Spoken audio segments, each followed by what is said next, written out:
You know what really grinds my gears about these humans? High Commander Zixtal clicked his mandibles in irritation, antennae twitching as he watched the holoscreen displaying yet another successful human evacuation from their outer colonies. Besides everything, his second-in-command, Virna, chittered with what passed for amusement among their species. Do enlighten me, sir. What particular aspect of their infuriating existence has caught your attention today?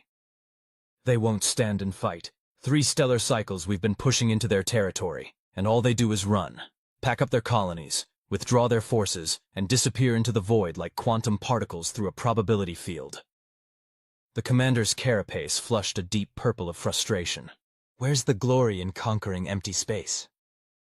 Ah yes, because watching our invasion fleet get reduced to space debris would be so much more satisfying.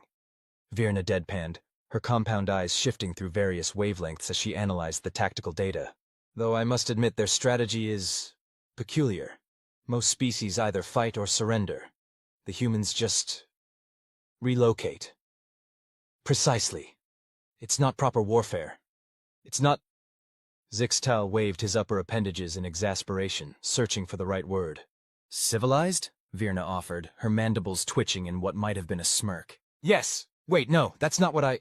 The commander's rebuttal was cut short by a priority alert flashing across their neural interfaces. Emergency broadcast. Priority Alpha. All command staff. Finally! Zixtal's carapace brightened to a victorious orange.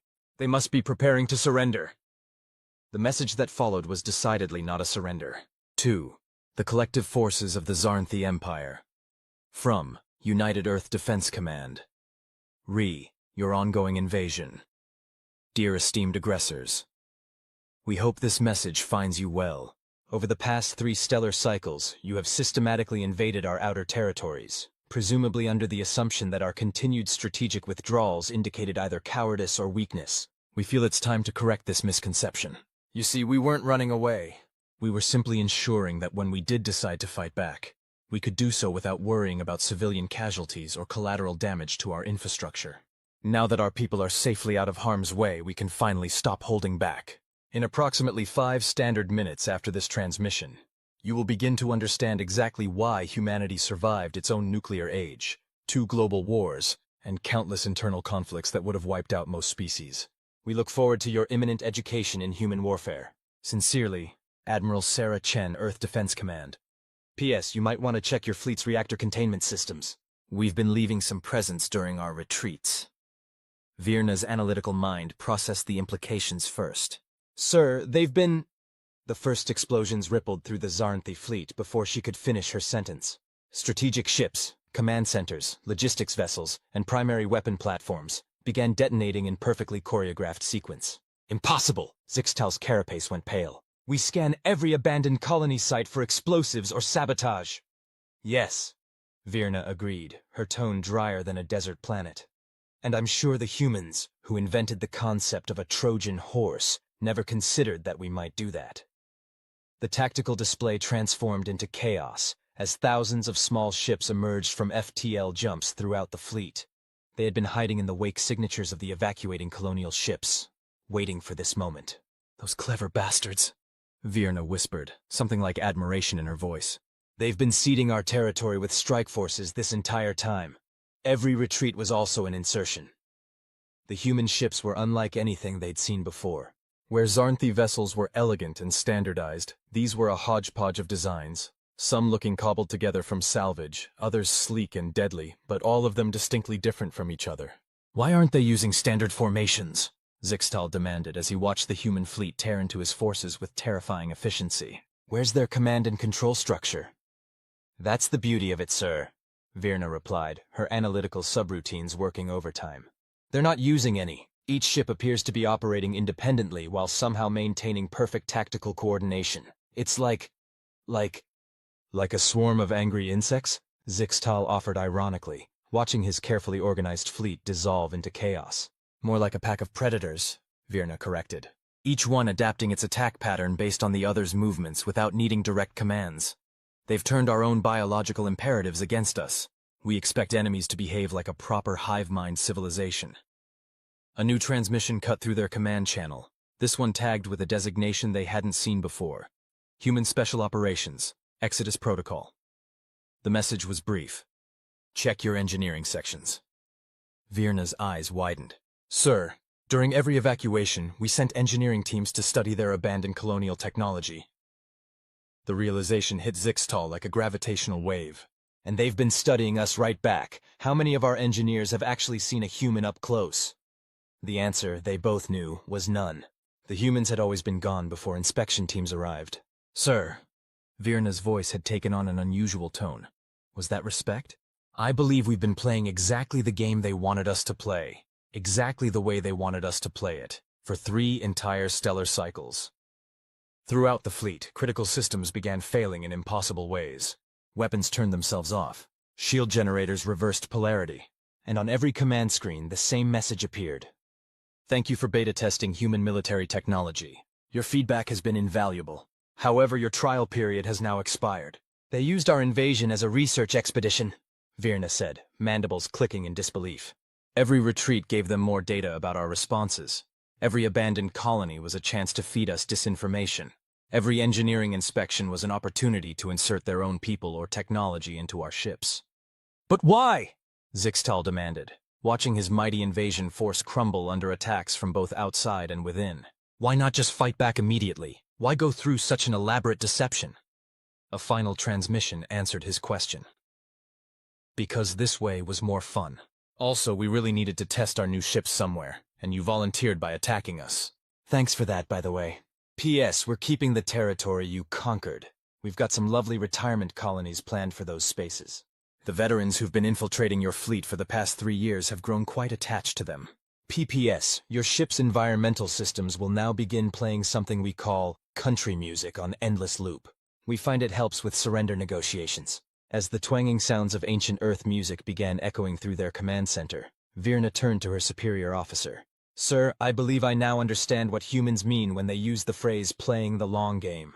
Zixtal, watching the tactical display as human ships herded his once mighty fleet into neat surrender formations with embarrassing ease, could only click his mandibles in agreement. Virna, send a priority message to the Imperial Council. Tell them, he sighed, his carapace shifting to the blue-green of resignation. Tell them we've discovered why humans are the only known species to have tamed cats. They think exactly like them. Sir, they played with us, Virna. For 3 years they played with us like a cat plays with a laser pointer. And we, in our mighty hive mind wisdom, chased that dot exactly where they wanted us to go. As if to punctuate his point, another message flashed across their screens. In case you're wondering, yes, we could have done this at any time. But watching you get increasingly frustrated with our cowardly retreats was honestly the highlight of our tactical meetings. We had a betting pool on how long it would take you to realize what was happening. Congratulations! You've made Lieutenant Rodriguez a very wealthy woman. Now, about those surrender terms. Sir, Virna's voice had taken on an unusual tone. I believe I now understand another human phrase. What's that? We're not trapped in here with you. You're trapped in here with us. The sound of Johnny Cash's Ring of Fire began playing through the command center's speakers, and Zixtal finally understood something fundamental about humans. They had never been running away. They had been running the most elaborate military exercise in galactic history, with his entire invasion force as unwitting participants. And somewhere out there, he was certain, a human admiral was probably sipping something called coffee and saying, I love it when a plan comes together. The worst part? He was beginning to suspect that humans had invented sarcasm specifically for moments like this. You know what the worst part is?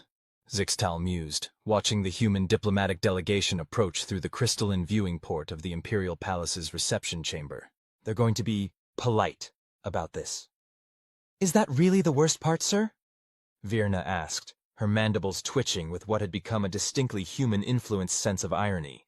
Not the complete dismantling of our military reputation? Not the fact that they used our invasion as a testing ground for their new technology? Not even the 3 days of non-stop country music? The music was challenging, Zixtal admitted, his carapace flickering briefly to the orange-red of remembered trauma. But at least it was honest psychological warfare. This? He gestured at the approaching humans, all dressed in impeccable diplomatic attire. This is going to be different. They're going to be reasonable. The human delegation was led by Ambassador Elena Torres, The same woman who had, according to intelligence reports, orchestrated much of the Exodus protocol that had so thoroughly devastated the Zarnthi invasion force. She walked with the casual confidence of someone who had all the cards and knew it, but her expression was one of professional courtesy. "Hi, Commander Zixtal," she greeted him with a perfect reproduction of traditional Zarnthi mandible clicks. "Thank you for agreeing to these discussions. We're looking forward to establishing a more productive relationship between our peoples." "You mean one with less invasion and strategic humiliation?" Zixtal responded, trying to maintain his dignity. "Oh, I wouldn't say the strategy was humiliating," Ambassador Torres smiled. "Your forces performed exactly as expected. In fact, your predictability was crucial to the success of our beta testing program. We couldn't have done it without you." Virna made a sound that might have been a suppressed laugh. When Zixtal glared at her, she quickly focused on her datapad. "Now then," Torres continued, producing a holopad of her own. "Let's discuss the terms of our new arrangement. We have some fascinating proposals for joint military exercises." "Joint military exercises?" Zixtal's antennae twitched in disbelief. "After what just happened?" "Of course," Torres beamed. "You've already proven yourselves excellent training partners. Why waste that potential? Besides," her smile took on a slightly predatory edge, "we have so much to teach each other. For instance, we've developed some fascinating variations on your shield technology that we'd love to share." "The shield modifications you use to bypass our defenses," Virna interjected, professional curiosity overtaking her diplomatic restraint. "Exactly. Though technically we didn't bypass them. We just convinced them to take a coffee break." Torres paused. "That's a human joke. The actual process involved quantum entanglement and, well, we'll cover that in the technical briefings." Technical briefings. Zixtal felt like he was losing control of the conversation. Again. "Oh yes. Part of our proposed alliance includes extensive technology sharing. After all, we've already had such a successful exchange program, even if it was a bit one-sided." Torres's expression became thoughtful. "Though I should mention, several of your engineering teams have expressed interest in permanent positions with human R&D departments." "Our engineers?" Zixtal's carapace shifted to the pale yellow of confusion. "But they never even met any humans during the inspections." "Didn't they?" Torres raised an eyebrow. "Are you sure about that? Humans can be quite adaptable when we need to be. Which reminds me, Lieutenant Rodriguez sends her regards. She said the betting pool paid out magnificently." Virna's compound eyes widened in sudden recognition. "Wait, Senior Engineer Rodriguez? Who spent 2 cycles analyzing our propulsion systems?" "The very same. She's actually leading our joint technology integration team now. She said something about your antimatter containment protocols being, and I quote, adorably overcautious." Zixtal sank into his support cushion, his carapace cycling through several colors of resignation. "You had personnel inserted into our engineering core the entire time." "Among other places," Torres nodded. "Your cafeteria staff made some fascinating breakthroughs in cross-species cuisine. We're thinking of opening a chain of fusion restaurants. The working title is First Contact Comfort Food." "The cafeteria staff too?" Virna sounded almost admiring. "Is there anywhere you didn't have infiltrators?" "Well, the maintenance crews were actually all yours. We figured even we couldn't make cleaning exhaust manifolds look appealing." Torres consulted her holopad. "Though we did hack the cleaning drones to gather some useful data. Speaking of which, you might want to update their security protocols. They're embarrassingly easy to reprogram into impromptu dance troupes." As if on cue, a maintenance drone skittered past the diplomatic chamber's entrance, its appendages moving in what was unmistakably a waltz pattern. "Now then," Torres continued brightly, "about those joint exercises, we were thinking we could start with something simple. Perhaps a mock invasion scenario?" Her smile was pure innocence. "We've gotten quite good at those recently." Zixtal looked at Virna, who was failing to hide her amusement, then back at the human ambassador. "You're never going to let us forget this, are you?" "Forget?" Torres looked genuinely surprised. "On the contrary, we're planning to make it an annual holiday. We're calling it Tactical Patience Day. There'll be parades, reenactments, and a traditional game where children pretend to evacuate colonies while leaving behind increasingly ridiculous booby traps." She paused. "The kids' version involves water balloons instead of reactor core breaches, of course. We're not monsters." "Sir," Virna interjected, her voice carrying the weight of analytical certainty, "I believe this may be what humans call getting owned." Actually, Torres corrected helpfully. This is what we call diplomatic relationship building. Getting owned was the past 3 years. This is just us being friendly. Zixtal's antennae drooped. And if we were to decline this offer of friendship? Oh, we have another presentation prepared for that scenario, Torres said cheerfully. It involves a detailed analysis of all the other ways we could have ended the invasion, ranked by both efficiency and entertainment value. The quantum physics jokes alone take up 3 hours. She tilted her head. Would you like to see it? Lieutenant Rodriguez added some delightful animations. The treaty, Zixtal said quickly. Let's discuss the treaty. Excellent choice. Torres produced a stack of actual paper documents. We figured we'd go old school for this. There's something so satisfying about physical signatures, don't you think? Plus, we included some delightful appendices about the history of human diplomatic relations. You'll especially enjoy Chapter 7, The Art of the Long Game, from Sun Tzu to Space. As they moved to the negotiation table, Virna leaned close to her commander. Sir, I've just realized something else about humans. What's that? Zixtal asked, watching Torres organize her papers with terrifying efficiency. They don't just win the war, they win the peace too. And they do it with PowerPoint presentations. Ambassador Torres looked up with a bright smile. Oh, wait until you see our slides about proposed cultural exchange programs. We've included animated transitions and everything. Somewhere in the vast expanse of space, Zixtal was certain, the gods of war were laughing. And they were probably doing it in GIF form. The Imperial Academy of Strategic Studies was having an identity crisis.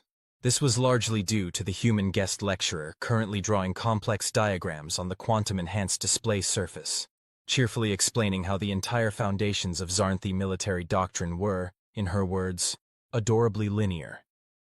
And this is why synchronized hive mind tactics, while impressive, are actually a massive strategic vulnerability. Professor Sarah Martinez, formerly known as Engineering Assistant Zix Martinez 4872, explained, gesturing at a holographic representation of the recent conflict. You're essentially putting all your cognitive eggs in one predictable basket. Virna, now serving as the Academy's Chief of Theoretical Combat Studies, watched her students' antennae twitch in collective confusion. The diagrams seemed to be giving them the equivalent of a migraine. Professor Martinez, one brave student raised an appendage. Are you suggesting that military chaos is preferable to order?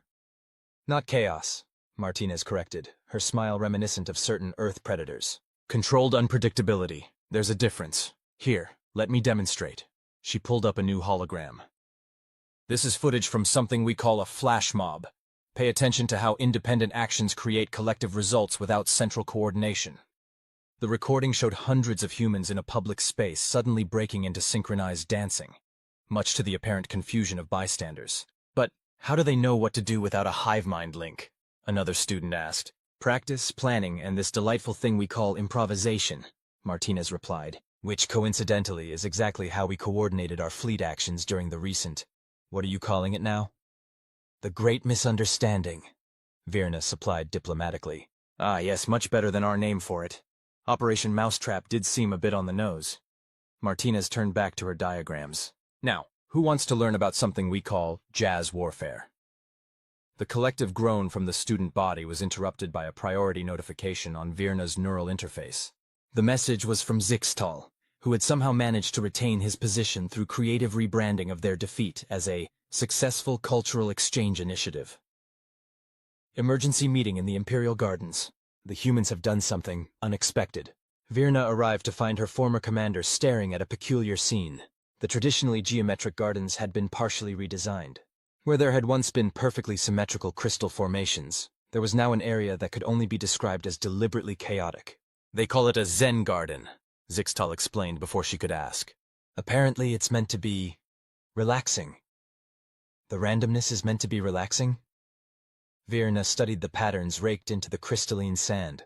They seemed to follow no logical sequence, yet somehow created a pleasing whole. That's not the worst part. Zixtal's carapace flickered with distress. Watch. A human groundskeeper approached the garden, humming something that might have been country music. The trauma was still fresh. With careful movements, they began raking new patterns into the sand, completely different from the previous design. They change it every single day. Zixtal's antennae drooped, and the Emperor has become fascinated by it. As if summoned by his words, the imperial sovereign themselves appeared, accompanied by their usual entourage and, more surprisingly, Ambassador Torres. Ah, High Commander! The Emperor's carapace gleamed with enthusiasm. Have you seen today's pattern?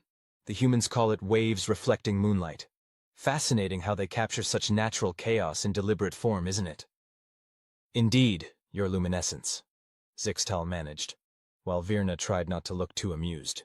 Ambassador Torres has been explaining to me this concept of abstract art, the Emperor continued. Did you know humans sometimes paint things that don't look like anything, on purpose, and other humans pay vast sums for these works? It's really about the emotional response, Torres added helpfully. The way it makes you feel, rather than what it represents. Yes, yes! The Emperor's antennae waved excitedly. I've been practicing. Look! They produced a holopad displaying what appeared to be a series of random color splatters. I call it Hive Mind on Holiday. What do you think? It's very expressive, Your Luminescence, Virna offered, while Zixtal seemed to be having an existential crisis. The use of color really captures the feeling of collective consciousness experiencing individual thoughts, Torres commented with impressive diplomacy. We'd love to display it at the new Human Zarnthai Cultural Center. Would you really? The Emperor's carapace brightened to a pleased purple. How delightful. Oh, that reminds me. High Commander, I'm reorganizing the Imperial Art Council. I want you to head the new Abstract Expression Division. But I'm a military commander, Zixtal protested weakly. Exactly. The Emperor waved their appendages enthusiastically. Who better to appreciate the art of controlled chaos? Ambassador Torres was just explaining how military strategy and abstract art have so much in common. The unpredictability, the hidden patterns, the strategic use of negative space. I did enjoy your latest tactical analysis, Torres added, especially the part about the swirling void of human strategic incomprehensibility. Very expressionist. That was a complaint, not art. Zixtal's carapace flickered through several distressed colors. Even better, the Emperor declared. Raw emotional authenticity. Now, what do you think about installing a water feature in the garden?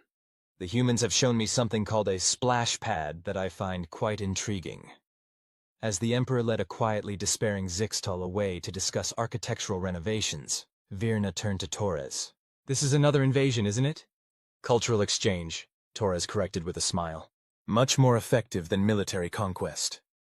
Did you know your Emperor has started a social media account to share their art? They're quite popular on Earth. Something about their color-changing carapace really speaks to the abstract expressionist community. And the Zen Garden, the art galleries, the upcoming joint production of Hamlet with an all-Zarnthi cast? Professional courtesy, Torres assured her. We could hardly let you revolutionize your military doctrine without providing some cultural context. Speaking of which, how are Professor Martinez's lectures going? 3 students have requested to study Earth's interpretive dance as a model for fighter-pilot coordination, Virna reported. And there's a growing movement to incorporate jazz solos into our fleet maneuvers. Wonderful. That reminds me, we're organizing a diplomatic mixer next week. The theme is improvisational diplomacy through interpretive movement. Your Emperor has already choreographed a piece about the signing of our peace treaty. The costume department is still working out how to represent quantum entanglement through interpretive dance, but they're making progress. Virna watched as, in the background, the Emperor enthusiastically demonstrated what appeared to be a diplomatic dance move to an increasingly distressed Zixtal. You know, I'm beginning to think we might have been better off losing the traditional way. Oh, don't think of it as losing, Torres smiled. Think of it as a collaborative performance piece exploring themes of cultural evolution and collective growth through strategic realignment. That's not actually better. No, but it looks great on the diplomatic press releases. Torres checked her holopad. Now, how do you feel about karaoke? Your Emperor has requested a selection of Earth's greatest hits for the next state dinner. As Virna watched her former military academy transform into an avant-garde art installation, she couldn't help but admire the elegant brutality of it all. The humans hadn't just defeated their military. They'd weaponized their own chaos into a cultural revolution. And somewhere in the garden, a maintenance drone was practicing its interpretive dance routine. Its movements a perfect blend of random excellence and calculated disorder. The Emperor's voice drifted over from the garden. High Commander, what are your thoughts on performance art? Zixtal's response was lost in the sound of Torres humming something that sounded suspiciously like, Ring of Fire. The Research and Development Complex of the newly established Human Zarnthi Cooperative Sciences Division was experiencing what humans would call growing pains. For the Zarnthi scientists, it was more like an evolutionary crisis. You want us to do what? Chief Researcher Valk stared at the human project proposal with all 4 optical clusters. Dr. Emily Chen, the human liaison for technological integration, maintained her professional smile. We'd like you to try developing technology without a predetermined outcome in mind. But how would we know what we're making? That's the exciting part. Dr. Chen gestured at the lab space around them, which had been deliberately designed to be asymmetrical to promote what the humans called creative thinking. We start with a general goal or problem, and then we explore multiple possible solutions simultaneously. Valk's sensory appendages curled in distress. Multiple solutions to the same problem, but that's so inefficient. Actually, Virna interjected from her new position as cross-species innovation coordinator. The humans have shown that this approach often leads to unexpected breakthroughs. Remember how they turned our own shield technology against us by trying random modifications? Don't remind me. Valtex's carapace shifted to the blue-gray of professional embarrassment. My entire department spent 3 cycles trying to understand how they managed that. The equations weren't even properly formatted. Exactly, Dr. Chen beamed. We call that thinking outside the box. Speaking of which, we've scheduled a team-building exercise for next week. We're going to put everyone in boxes and then have them figure out how to escape. But why not just not get in the box in the first place? Now you're getting it. Chen made a note on her tablet. That's exactly the kind of lateral thinking we're trying to encourage. Before Valtex could question his life choices further, the lab's main display lit up with an incoming transmission from the Imperial Palace. The Emperor's image appeared, their carapace displaying a new pattern that seemed inspired by what humans called pop art. Ah, excellent. Just the beings I wanted to see. The Emperor's antennae waved excitedly. I've been discussing innovation strategies with Ambassador Torres, and we've had the most fascinating idea. What if we combined your multiple solution approach with our hive mind capabilities? Dr. Chen's eyes widened. You mean parallel processing across multiple independent thought patterns while maintaining collective awareness? That's brilliant! Isn't it? We're calling it quantum brainstorming.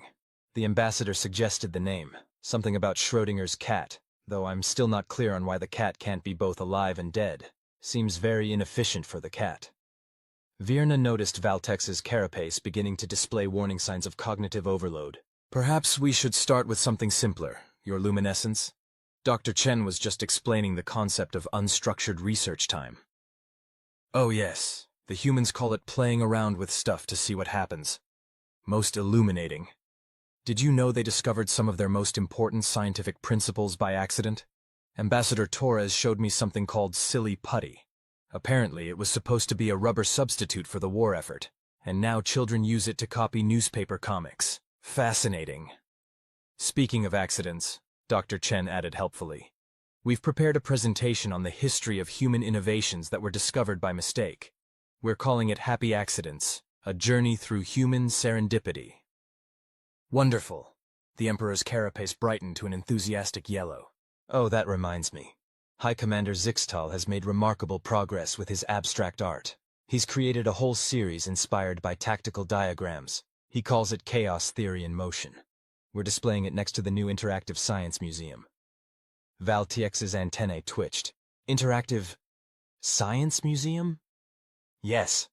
The humans suggested we needed a place where people could play with scientific principles. Can you imagine? Learning through deliberate disorder. They have these marvelous devices called penny spinners that demonstrate principles of gravity and momentum. I've ordered 300 of them installed throughout the Imperial District. Dr. Chen's tablet chimed with a notification. Oh, perfect timing. The first shipment of experimental science kits has arrived for the Academy's new Young Innovators program.